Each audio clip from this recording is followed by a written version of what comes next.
Hi everyone, I'm back to read Chapter 2 called Hope and Determination from Addy Saves the Day, a summer story, book 5 from 1864. Hope and Determination. Saturday morning dawned bright and blue.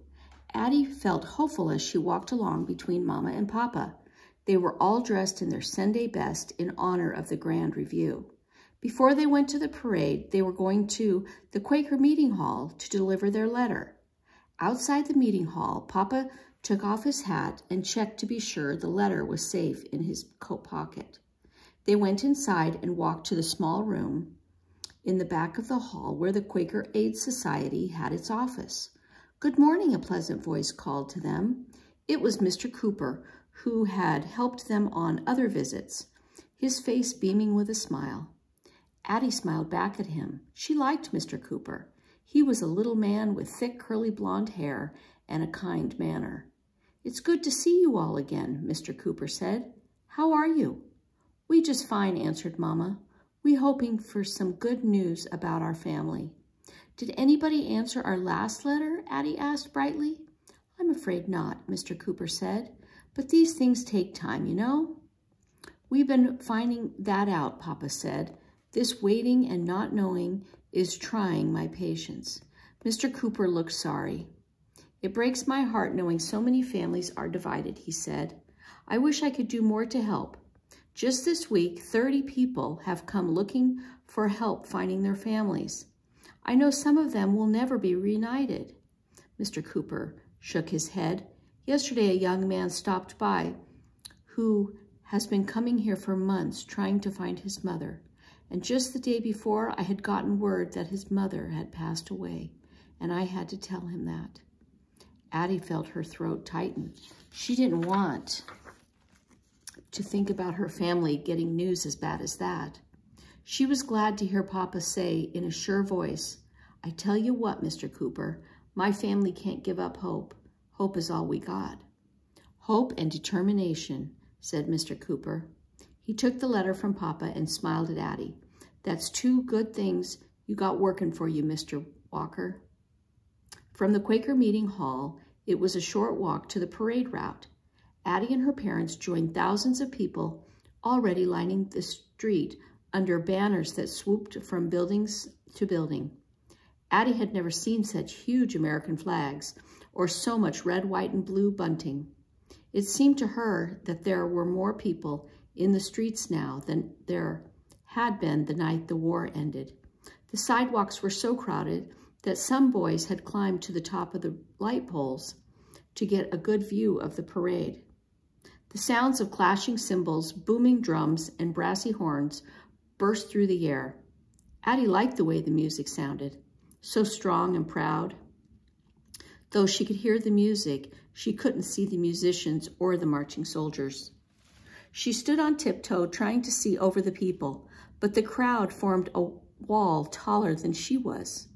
"I can't see anything, Papa," she complained. "I can fix that," said Papa. He lifted Addy and sat her on his shoulders. "What about that? What about now?" Papa asked. "I can see everything," Addy exclaimed. "This is the best seat." A band was just passing by. The musicians wore blue uniforms with gleaming brass buttons. Now Addy could see the soldiers too. Hundreds and hundreds of them marched by in straight lines. Some of the soldiers rode horsebacks. Addy smiled to see that even the horses looked special for the occasion. They pranced past with their manes braided and their thick tails well brushed. As far as Addy could see, the blue of the soldiers' uniforms filled the street. The soldiers carried rifles and many had shining swords hanging from their belts. Addy looked at their faces. She was surprised to see how young some of the soldiers were. They looked younger than Sam. A red-haired woman stood next to Mama and Papa, waving a small flag. She turned to them and said, "Look, there's my son. That's Jimmy. He's the one with the red hair in the front row." "He's a fine-looking boy," Mama replied. "You must be very proud of your son," Papa added. The woman wiped tears from her face as her son marched by. "I'm so glad Jimmy made it home," she said. My other son was killed in a battle in Virginia. Do you know what it's like to have a child die in a place you've never seen and you never have the chance to say goodbye?"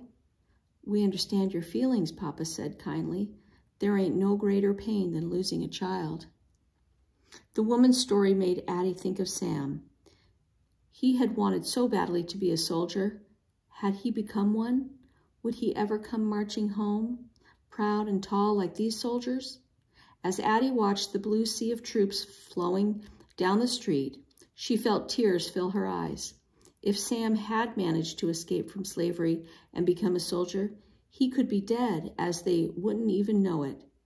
She felt another stab of envy for Harriet.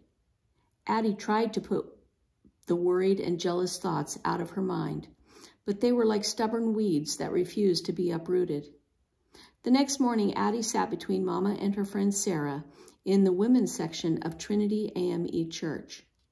Sunlight poured through the stained glass windows, filling the church with red, green, purple, and golden beams of light. She couldn't wait for Reverend Drake to finish his sermon.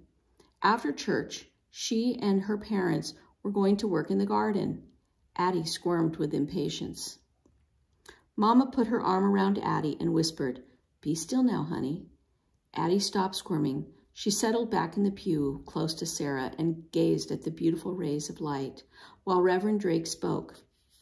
When he finished his sermon, Addy thought it was time to leave, but the Reverend Drake started to make an announcement. "I know for many of you, the war isn't over yet," Reverend Drake began. "Many of you still aren't at peace, and how can you be? The country was torn apart by the Civil War. Just after it finally ended, President Lincoln was killed. He gave his life trying to make this country one again, North and South. The war has torn our families apart. Many families are scattered. Your children lost, your fathers and sons, uncles and brothers, still not home with you. Many of you begin every day with a prayer to see your loved ones again, and end the day with the same prayer." Addy sat up straight and listened hard. It seemed as if Reverend Drake was speaking directly to her. "Some of you pray for healing. Maybe you have a loved one who was wounded in the war or is sick and in the hospital fighting for his life. You pray as hard as you can. God hears your prayers. He knows what hopes you have in your hearts. You know he answers prayer." "Amen," Addy heard several voices call out. "That's right," Reverend Drake went on. "And you also know that God helps those who help themselves. That's why I'm asking for your help this morning." Addy leaned forward to hear what Reverend Drake was going to say. "Our church is going to put on a fair the second Saturday in July. We're going to work hard, all of us together, to raise money. The money will help hospitals crowded with men who were wounded in the war. It will help families who were separated find each other again. And the money will help organizations that are taking care of the widows and orphans left alone by the war. Members or other churches will join us in putting on the fair so that we can earn money for these important causes. Now I'm asking each and every one of you to join in this fundraising effort and work hard. Come to a meeting here at the church next Thursday to make plans. Will you be here?" "Amen, Reverend," shouted several people. Addy squeezed Mama's hand and looked up into her face. Mama smiled back, and Addy knew that she and Mama were thinking the same thing. The fair would help families just like theirs. They would work hard to make it a success. When Thursday night came, Addy, Mama, and Papa were among the first to arrive at church for the meeting about the fair. The grown-ups were meeting on the first floor, and when Addy went downstairs to the Sabbath schoolroom for the children's meeting, Sarah was already there. "Hey, Addy," Sarah called out. "I saved you a seat." Addy and Sarah talked while they waited for the other children to arrive. When the group from the First Baptist Church came in, Addy couldn't believe her eyes. Harriet was leading the way. "Look who's here," Sarah said. "Oh, no," Addy said as she slumped down on her bench. "Working with her is going to be as much fun as having a toothache." Mrs. Drake was the leader of their group. She offered all the children molasses cookies and iced tea. Addy and Sarah sat next to each other, munching on their cookies, and Addy looked over at Harriet, but Harriet acted as if she didn't know her. "Children," said Mrs. Drake, calling the meeting to order, "we are here to decide on a project that you can do to raise money at the fair. Now I think," Harriet interrupted in a loud voice, "I know what we should do." Sarah nudged Addy. "Here we go," she whispered, "Bossy Harriet." Mrs. Drake finished her sentence. "Now I think it will work best if you raise your hand before you speak," she said with a glance at Harriet. Harriet slowly raised her hand, but a boy from First Baptist shot his arm in the air, and Mrs. Drake called on him first. The boy said, "We could have a pie-eating contest. Our church had one for a fall festival, and it was fun." "But messy," said another boy with a laugh. "Why don't we sell toy boats instead?" Harriet raised her hand higher, and Mrs. Drake called on her. "Those ideas are not as good as mine," Harriet said. "I think we should present a magic show. It will be the magician. Oh, I will be the magician. I can pull rabbits out of hats and make things disappear." "I wish she would disappear," Sarah whispered to Addy.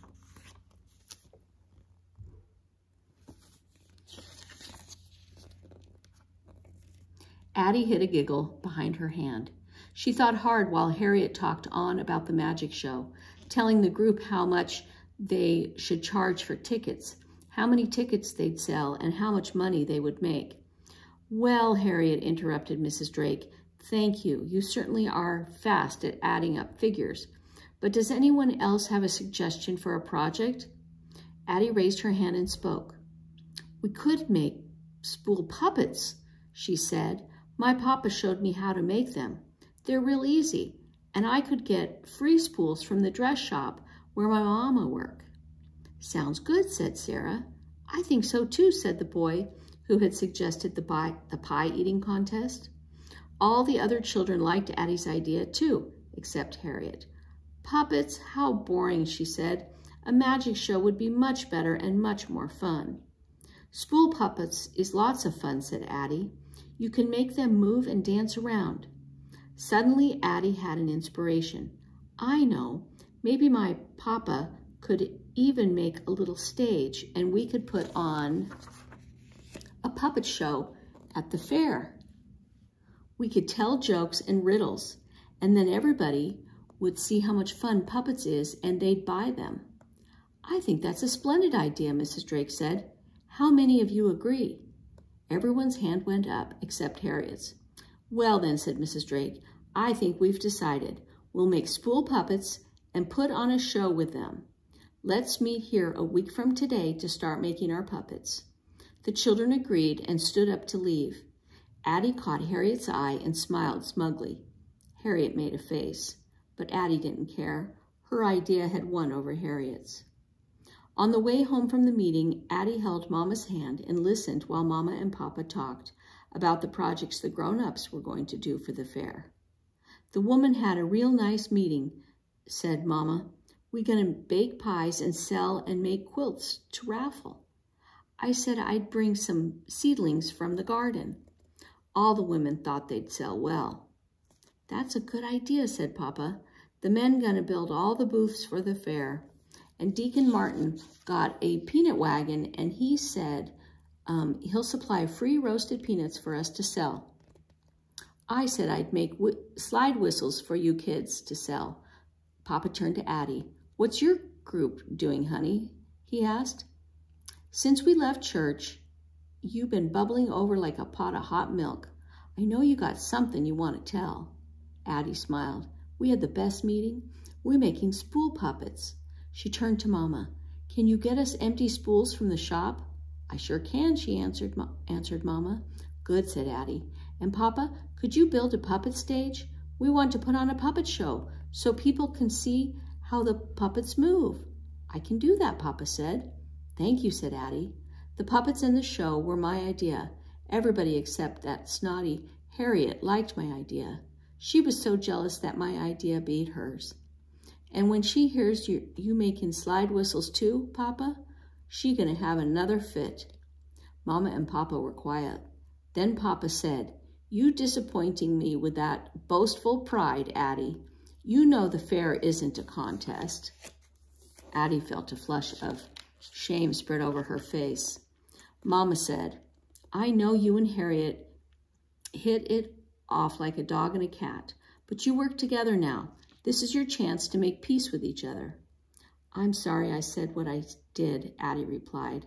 "I'm going to try harder to get along with Harriet, I promise." Mama squeezed Addy's hand. "That's all we askin'," Mama said.